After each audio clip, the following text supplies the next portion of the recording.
and Comrade Blind. Enough respect. All of the candidates, local government and constituency candidates who are on the platform, and most of all, the wonderful comrades, workers and warriors of this great parish of Westmoreland who have come here in your numbers this evening to signal that we are taking back what should be ours. Comrades, my primary responsibility tonight is to formally present to you the candidates who have been selected to represent you at the local government and constituency level.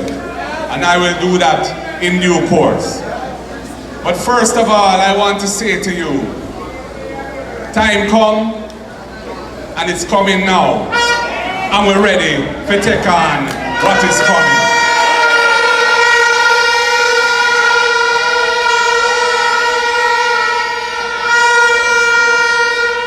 I know that this election, this local government election, will be a different kind of election. Because since 2016, the People's National Party has been struggling to get itself back in order. And we've put in a lot of work. And we've worked hard and far together. And I feel that our ship is now in ship shape and is ready to take on the task of representing the people of Jamaica.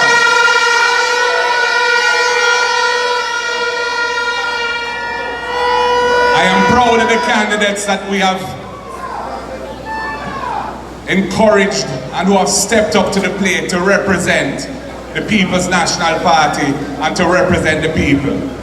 We have some brilliant young candidates. We have candidates who are in the junior shadow cabinet right here in Westmoreland.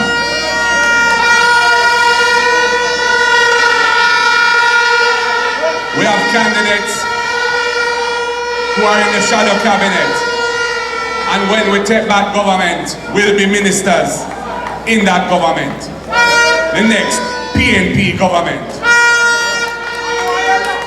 We know that water is a crucial issue for Westmoreland and for the whole of Jamaica, and indeed for the world, because we are in an era of climate change, of global warming, of environmental damage to our water resources. Jamaica was a land of wood and water, and we need to preserve and protect those resources for this generation and generations to come. Water is a vital resource, and the people need water, and they deserve water. And I brought Ian Hayes into my shadow cabinet because he understands what it takes, and he understands what needs to be done, and he will deliver for the Jamaican people and for the people of Western Westmoreland. Darrell, vase is way over in Portland. We have the right vase here in Central Westmoreland. Comrade Queen Vaz has stepped up to the plate again. A brilliant youth. I had the honor of being at his wedding last weekend. And I was impressed by the new level of maturity. The man has grown into what is going to be a fine representative of the people of Central Westmoreland again. I am very happy to see him here on the platform, and I've seen that he is going to take it, because let me tell you, what the people of Westmoreland now have representing them in Garden House is undeserving of this great parish. I haven't heard any of them say a word in the parliament. I don't know what them sound like when them talk. They're there, I believe, most of the time. One of them is in the naughty corner, round by us, where the former speaker put him to speak after he was, as you know, did what he did. Them not ready yet. The people of Westmoreland deserve better. And I believe that you are going to ensure that when the time comes, you will get better.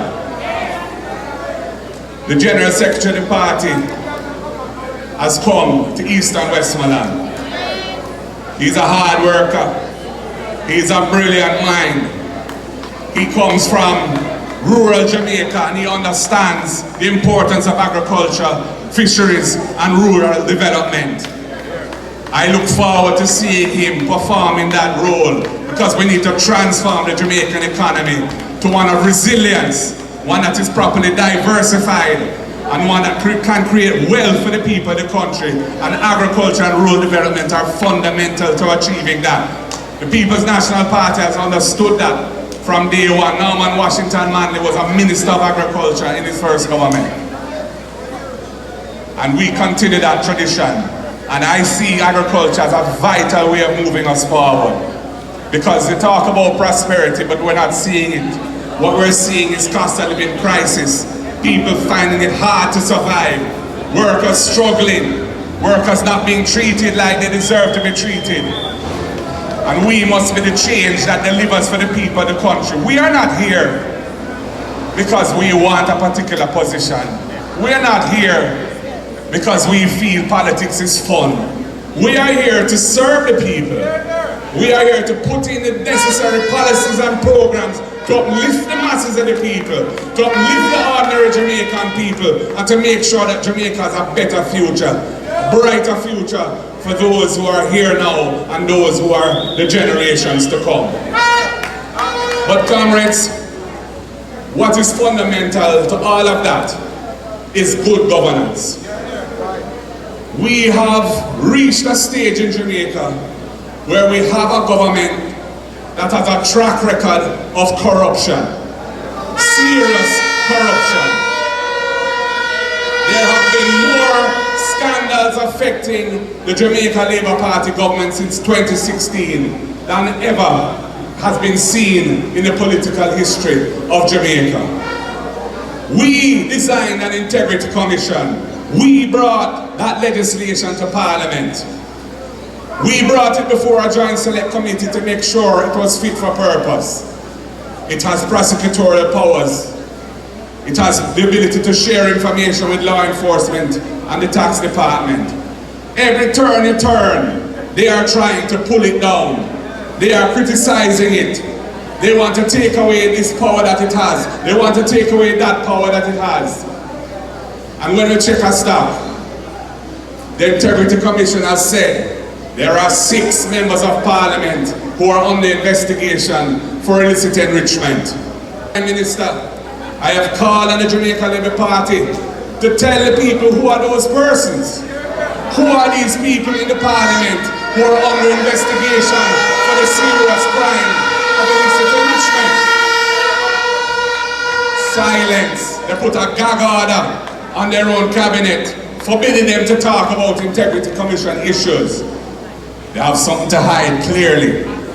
Only people who have something to hide behave in that way. How can we have a situation in this country where the annual declaration of assets and liabilities and income of the Prime Minister cannot be certified by the Integrity Commission for 2 years? How can that be? The Prime Minister has not spoken to the people and explained what is the problem, why his declarations can't be certified. I think he said he doesn't know. How can that be when he's in dialogue with the Integrity Commission about those issues? Jamaica needs a government that the people can have trust and confidence in. A government that isn't here to take the people's resources and give it to them friends and them cronies. A government that will lead with integrity. A government that isn't here to scream. And I can assure you and the Jamaican people that the next People's National Party government will be a government that plays by the rules, that ensures that the resources of the people are used only for the benefit of the people, and that the people of Jamaica can have trust and confidence in it, because we're not here to take what is not ours, but is yours. Comrades, I feel confident. Everywhere I go, people on the road are telling me, you have to make it happen. You have to bring it home.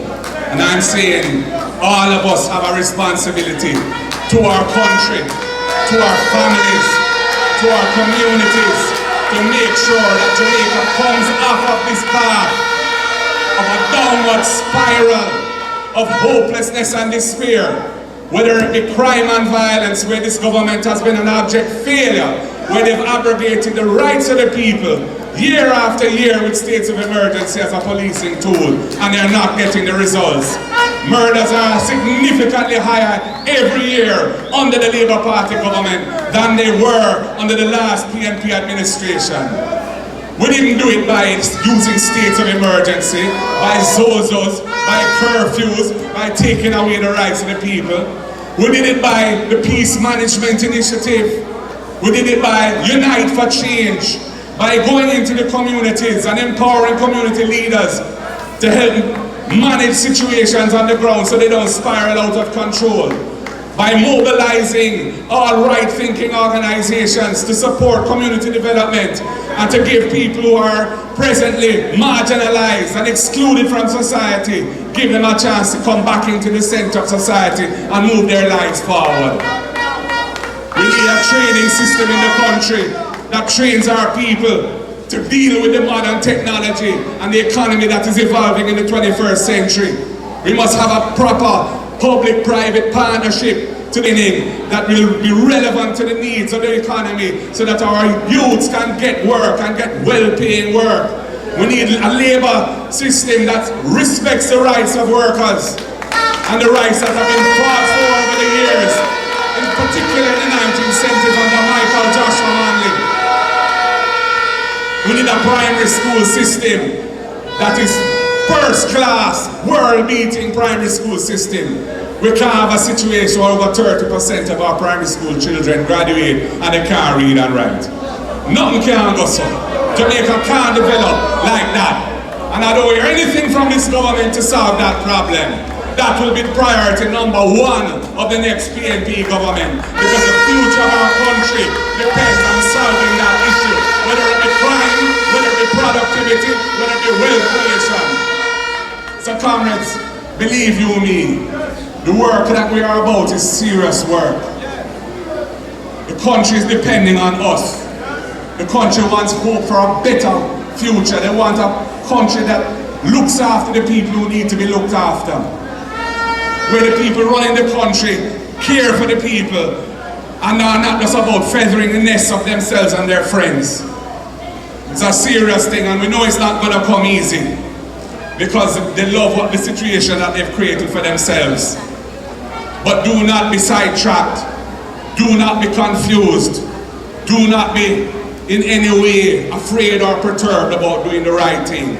You are the workers of the People's National Party, and Jamaica is depending on you to step up to the plate and make sure that each and every person who has ever voted PNP before, if they're alive and well, will vote again for the People's National Party next time round.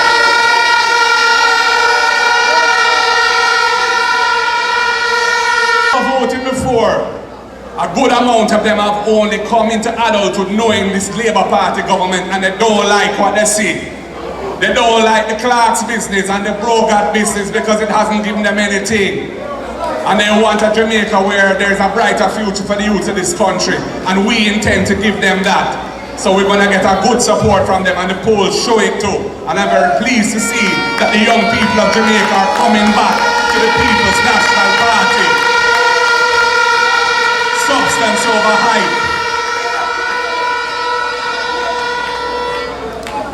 So comrades, any little differences, any little personality issues, we are going to park them there. We are going to put those aside. Our work is too important. Our future is too important. We can't afford to let those things distract us. See the bigger picture, and the bigger picture is for Westmoreland to be retained in the column of the People's National Party at the local government level, and for our free constituencies to come back to the fold in the general. And I know I can rely on you. I have confidence in you to deliver that for yourselves and for the people of Westmoreland and the people of Jamaica. So comrades, it now gives me great pleasure to present to you the candidates who will be representing the parish of Westmoreland at the various levels. And I begin with Central Westmoreland. And I bring to you the senior councillor who will be the candidate for Savlamar North, Dan himself, Comrade Councillor Devon Thomas. I bring to you the sweet Bonanunus comrade who will be the councillor candidate for Savlamar South, Shelikul Bachitalawa, comrade Julian Chan. I bring to you the councillor candidate for the Petersfield Division, another young, promising Jamaican who's stepping forward to represent the people, comrade Patrick Forrester. I bring to you the candidate for Cornwall Mountain Division, a wonderful, creative and hard-working individual who I know will make a wonderful councillor, comrade Abigail Malcolm. And I give to you from the Frome Division, a young and up-and-coming lawyer who I've made good acquaintance with and who I know has a very bright future, as a brilliant youth, comrade Lyden Lewis. And of course, I bring to you from the constituency level, former and MP to be, comrade Dwayne Vaz.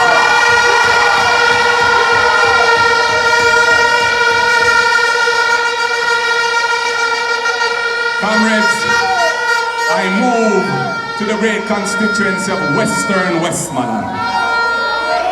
And I bring to you from the Sheffield Division, he was there before and he's back again, the councillor candidate for Sheffield, comrade Derek Mackenzie.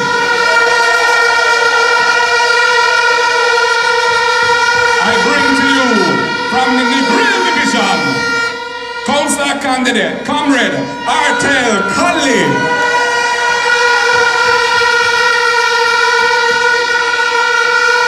I bring to you from the Little London Division, councillor candidate Oliver Reed.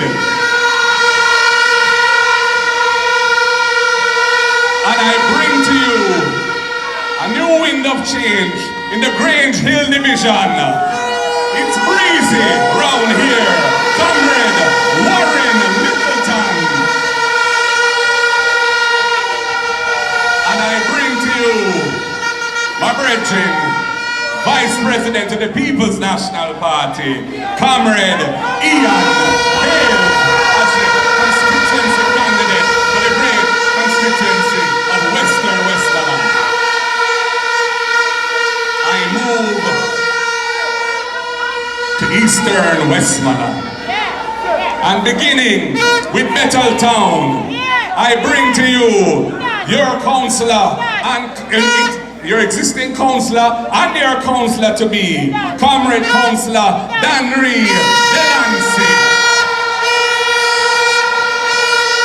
From the Darlington Division, I bring to you your existing councillor and councillor to be, comrade Jerome Bacchus.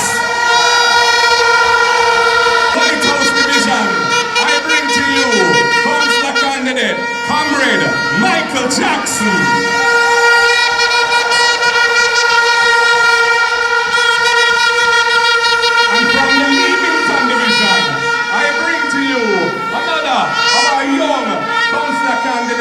Comrade Amakan Brown.